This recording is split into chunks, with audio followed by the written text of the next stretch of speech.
Hi, this is going to be a commentary track for Klepto the Clown, a Bravo Fact short that was done, oh geez, a long time ago.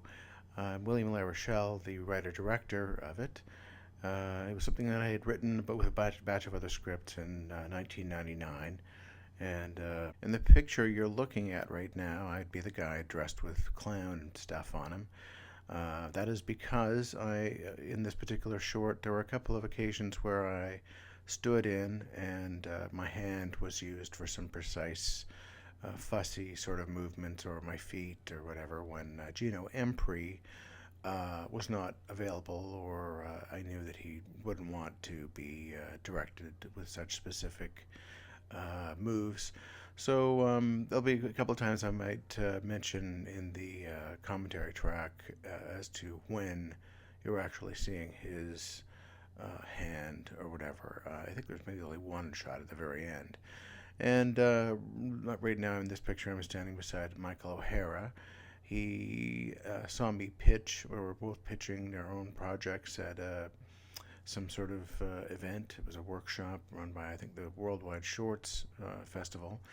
And there were a panel of different representatives from, Vision TV and Bravo and a bunch of others, all the major organizations. CBC was there, CTV, and they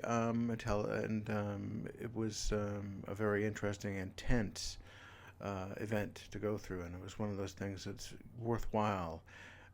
Sometimes you have butterflies in your stomach, and you go and take a risk and pitch something at the right time to the right people, and you make connections.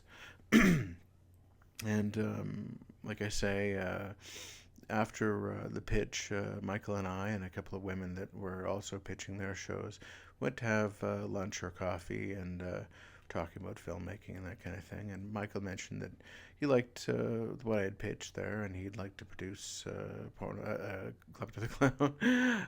Almost slipped up there. There's a bunch of other clown-related characters that I have written for, and there's a larger clown-related show that I'm going to be doing. But this is a very family-friendly, very simple, silent film, because it was just going to be used for as kind of support for music.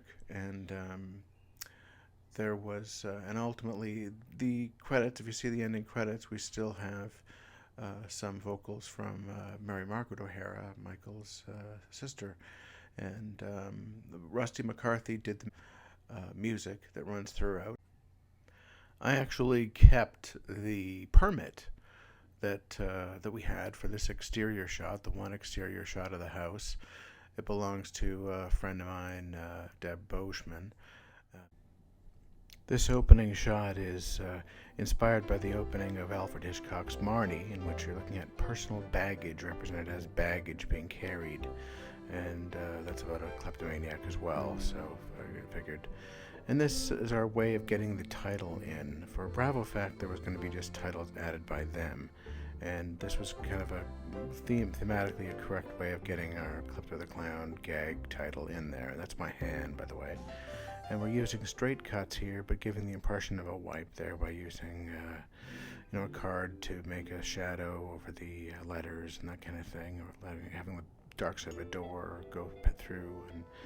And this is, of course, Maddie O'Hara, Michael's daughter, and this is Linda Marie Coggill. She was also in Big Babies and a few other shorts of mine. And that's Gino Empri. It's a little bit of a straight cut transition that I've got there. And his wave here, I did it a different way before, and I just kind of showed him. I felt it was more clowny to do it that way, and he was a little bit sarcastic about it, but he went ahead and did it. And this shot, which starts as a reaction and then ends up with his floppy shoes, is supposed to be very efficient, and it kind of works, but takes a little bit longer than I would have liked. Seems like we're spending a lot of film on that, but he's a little bit up in years at the time. And anyway, this shot, just establishing where he was turning on the light for the washroom, and that's to give the impression that's where he's going to be, and then he's going to it's kind of a ruse because he's going to be pilfering and ransacking some other room. But this shot I would take out. I think some cuts I've just removed it just for time. And this kind of smoothly gives the idea of, all right, she needs to go up there, and that's her reason to go up to. She's had too much pop or something, and I wanted to have the light coming from under the door initially, because that's the hint that he's in there, perhaps. But Peter S. Smith came up with this more moody sort of thing, and I just went with it anyway. It still gives an impression. And John V. Lindsay tweaked this shot of her approaching so that she was even closer to the lens than originally I was willing to settle for. And it looks really good. And this, what you're seeing, this is Peter S. Smith is actually throwing things there to give the impression that Klepto was really going to town, really throwing things around in there, but gives us some action.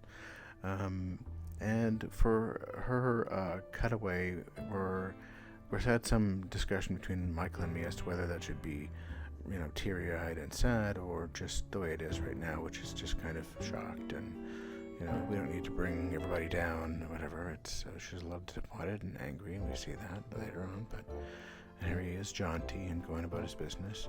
And here's a little transition of a closing door and another one opening, and we see that she has changed in her disposition, and she's going to be a little more angry. That's Jacob de Bolt doing the juggling, and in the close-up, actually Peter S. Smith is throwing the oranges up, but it's Jacob's performance that is delighting the kids in these cutaway shots, which were just kind of I just let John shoot as necessary there.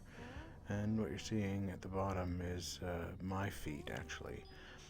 Again, just so that Gina wouldn't have to fuss and that kind of thing with an important sort of shot.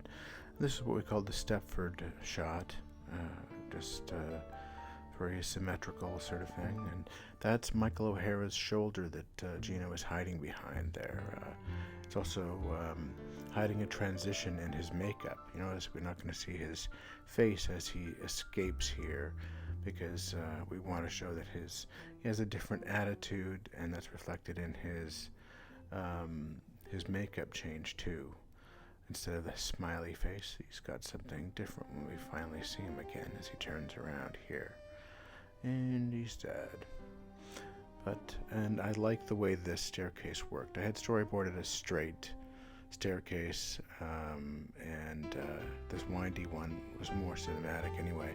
So I decided not to try to conform it with my storyboards and actually build a straight staircase myself. And this last shot is it was shot at William F. White with John Lindsay.